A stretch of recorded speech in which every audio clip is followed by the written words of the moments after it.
can you beat it? Beautiful day, not much wind, just a beautiful place to race. Well, I'll tell you what, everybody keeps tweeting us, and you can tweet us right now at #TahoeNalu2013 if you have any questions on anything that we say or anything that we didn't say, or you want more information. Just feel free to tweet us there, and we'll get that information out to you right now. You're looking on the water right now, Bob Reisner. We have our Grom race well underway. Now, this is one that I compete in.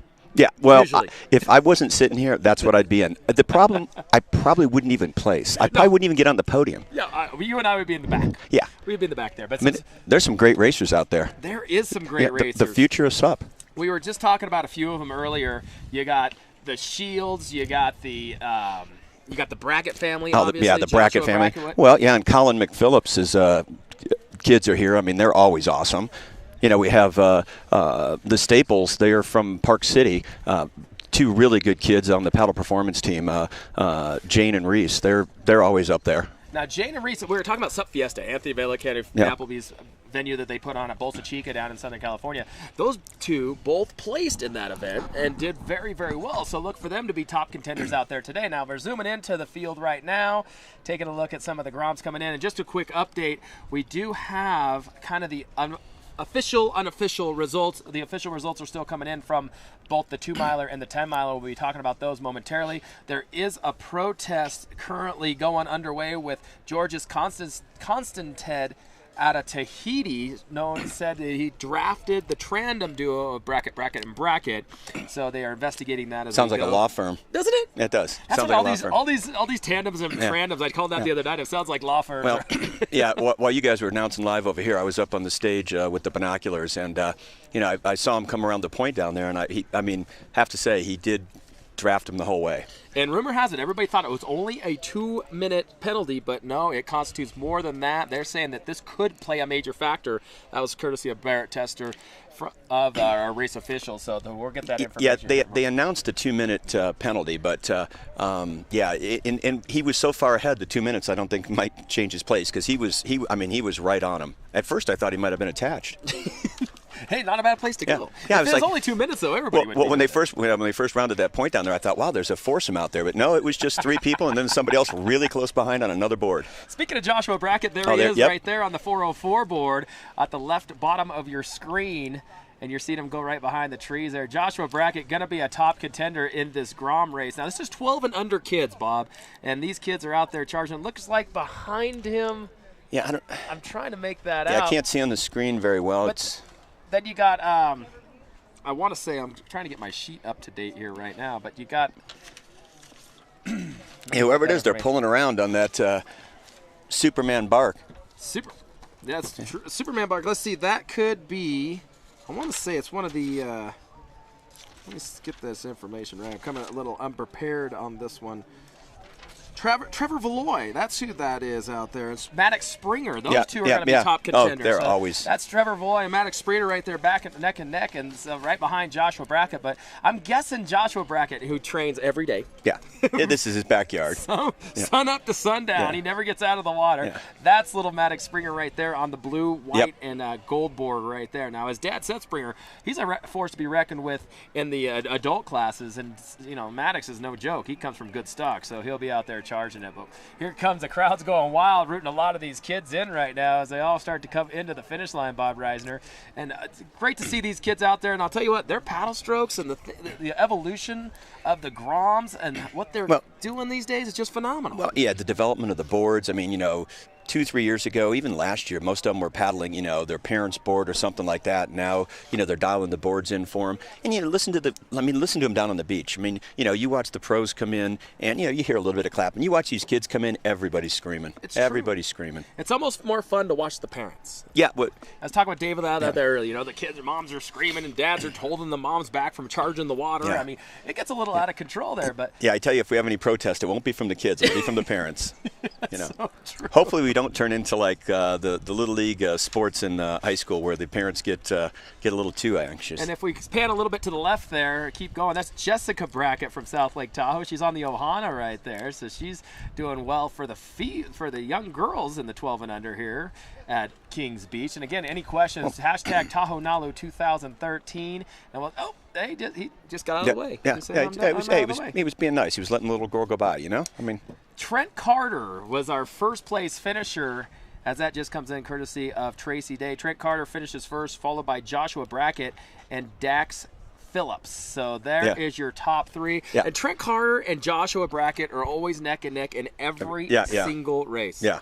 I mean, you just watch these kids, and I'm watching their stroke, and it's like, when we were out there, we were just kind of flailing when these guys are dialing it in. They're doing perfect technique. I mean, where's the sport going to go when these guys are up there in that elite category? Talking with Danny Ching about that, the top paddler in the world, about that the other day. I'm like, you see all these up-and-comers? He goes, yeah, these kids, with the way the evolution has taken place and board and design, he goes, by the time these kids are 18, he goes, I'm going to be a thing of the past. Yeah, I mean, but it's the evolution of the sport, and that's good. That's good. We just got to get this stuff dialed in. I'd like to see some of these kids in the 2020 Olympics. That could totally happen. Yeah, it really can. We just, we got to work on it, but I think it can happen. I mean, I think we can do for the summer games what snowboarding did for the winter games. I totally agree. And they need a sport like this for sure. Other contestants in our 12 and under Grom race, you got Ed Caballero out there, 8-year-old. And let's see, we keep going through the list here. You got a 6-year-old Ethan Keaton also out there in the field. And you're taking a look at some more of our Groms coming in right now. We got another 6-year-old Kenny Puckett also out there. 8-year-old Diego Robinson competing in this event. A young lady by the name of Isabella Ruffalo. Phenomenal young lady, very well spoken, just a charger out there. I got to talk to her a few minutes ago, so that was really exciting. Alex Higginson and Zoe Carter both coming in across the finish line just now, just out of view there. Now, Alex, she's on the performance paddling team, Candace Appleby and Anthony Vela's team, and her whole family is, I believe. Well, I mean, that's just so great that, Candace and Anthony have done that. I mean, they've taken kids and really helped dial them in, get their stroke down, and given them, all the tools it takes. And, you were talking earlier, the sportsmanship. That's, it's all about that. And all the kids, before they do any of their events, it's not about winning. It's about going out and having fun, and treating other people right. And I really like that attitude. So, hopefully this generation coming up is going to be a lot of fun paddlers that are, that have a lot of respect for each other and for their the spectators out there. It's so true. And I tell you what, and what's funny about these kids is they'll come across the finish line after paddling their race. They'll go across the finish line, they'll turn around, grab their board, and they'll go back out and paddle another 2 or 3 miles. Oh yeah. Well, or they'll go out and they'll turn around and cheer their friends on. Good point. That's a good argument because a lot of these kids do. They finish the finish line, they grab their board, they go out and they paddle in with their friends. Yeah.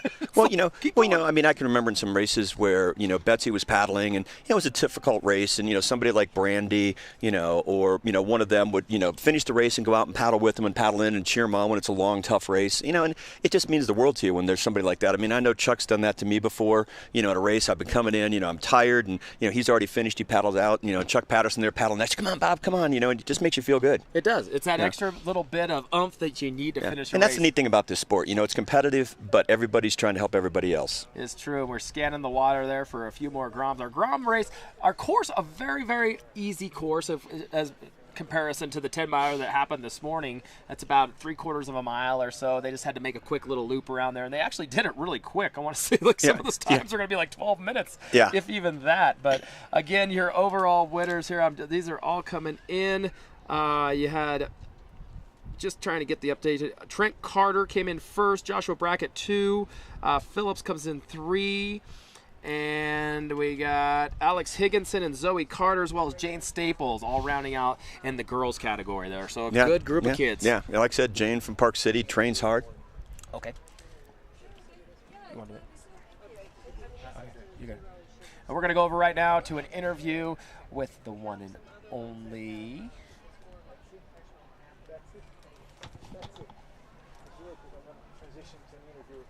We're going to go to an interview with Morgan first of all, and then we're going to come back with the 8 and unders, Bob Reisner. Yep. So we got Sounds the 8 good. and unders staging up. We'll go to a quick interview, and we'll talk with Morgan Hostra, and then we'll be back with the 8 and unders. Take it away, Betsy. Oh, Now Andre's going to take that. Andre's going to take it. Okay, everyone, and here we are. I'm jumping to the scene. So, Morgan, you're one of my favorite athletes in the SUP world, all the way from Oahu, Hawaii. So what brings you out to beautiful Lake Tahoe?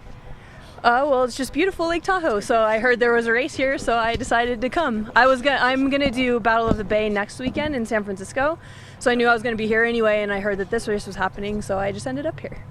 Okay, so I know that a lot of the people who are watching, they probably are not elite racers, and they're trying to figure out, well, this racing thing is kind of cool, but maybe not for me.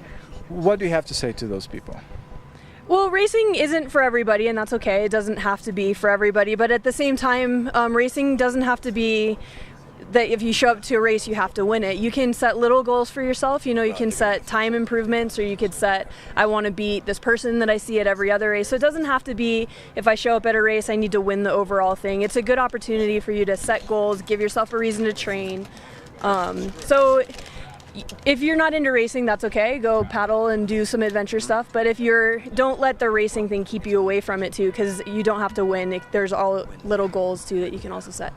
And I'm no elite paddler, but I can tell you this, you can always find your pocket in a race, right? So even if you're not in the front pack, you can always look for somebody that you're going to compete with, and then you can use that person as a benchmark for the next race. At least that's what I do. Definitely. Today I was, me and another girl that were in the 12-6 division, we were off by ourselves, and we were actually battling it out, and then we decided that we were going to start working together, because it was a tough, grueling flat water race today. So we decided that she'd draft for a while and then I'd draft for a while, and we switched off, and it actually made the race much more fun. And I had never seen her in a race before, so it was kind of a cool opportunity to meet her, and we sort of had like a little bit of a bonding moment in the race, and it was really fun actually. I was happy to have someone out there. It made it much more interesting.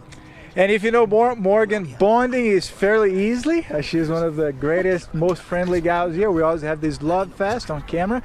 But anyway, you're telling me all the way on the northeast, right? So tell us about it. Yeah, you know, I had the opportunity to start in Rockaway, New York, and then I made my way to Madison, Wisconsin. And I got to meet these little pockets of stand-up paddle culture along the way. It was part of the Sup America tour. So it was really cool. So I went surfing in Rhode Island, we went surfing in New York, and then we went whitewater paddling in Pittsburgh and Maryland, and we ended up seeing a shaper in Michigan. There's this guy that's shaping these killer stand-up boards in the middle of Oxford, Michigan, which was amazing. How to dodge ice on the Michigan lake. Totally, but there's surf in Michigan, so they go out surfing and they do downwinders when it's not icy, but even when it is icy, they go out in their big 5-6 mil wetsuits, which is burlier than what I'm willing to do, but they're gnarly, those guys. So it was cool to see all the different stand-up stuff across the country. It was amazing. Alrighty, Morgan, so what are you going to do for the rest of the day? We have a relay race today? I did hear there's a relay race. If I get asked to participate, then I will. Otherwise, I will just cruise back and sit back and watch. The relays are always so fun to watch because everyone gets involved, and there's men and women, and everyone seems to have such a good time. So I enjoy watching. So that's probably what I'll be doing. So after this race, you're going up to Oregon or back to Hawaii? What's next for Morgan? I won't be at Hood River. Instead, I'm going to go to San Francisco to Battle of the Bay. Blue Rush puts up an event up there, and it's actually really fun. So Chase Kosterlitz and I were going to go do a clinic there and have some fun. And so I'm really looking forward to next weekend. And then after that, I'm still up in the Bay Area for a while. And talking about cross-training, if you want to cross-train, if you want to dive with sharks, if you want to paddleboard in the open ocean of Hawaii and do all kinds of amazing things, and as Garrett Duffy would say, what is it, prove me wrong, prove right? Me wrong. You can head to Morgan. Morgan runs some camps and clinics over there. So how can they get a hold of you? Oh, well, if you go, I have a website. It's morganismyname.com, so you can check it out there, and there's details about it. But when are you? Wait, morganhorstry.com, right? Well, nobody can spell my last name, so I just went with Morgan is my name. It's much easier. Oh, that is awesome. So morganismyname.com. I came up with his email address, Andre email address. And every time I said Andre email address at gmail.com, nobody got it. But my name, Morgan is my name. Well, yeah, I mean, That's my last catchy. name, I can barely even spell it, so I can't really expect other people to. So I just figure Morgan is pretty easy to remember, so. So there you go. Go to Morgan is my name and find out more about what you can do in Hawaii. That's right. I'm going to be in Hawaii on Oahu, February or March next year. Good. Well, are you going to come hang out with me?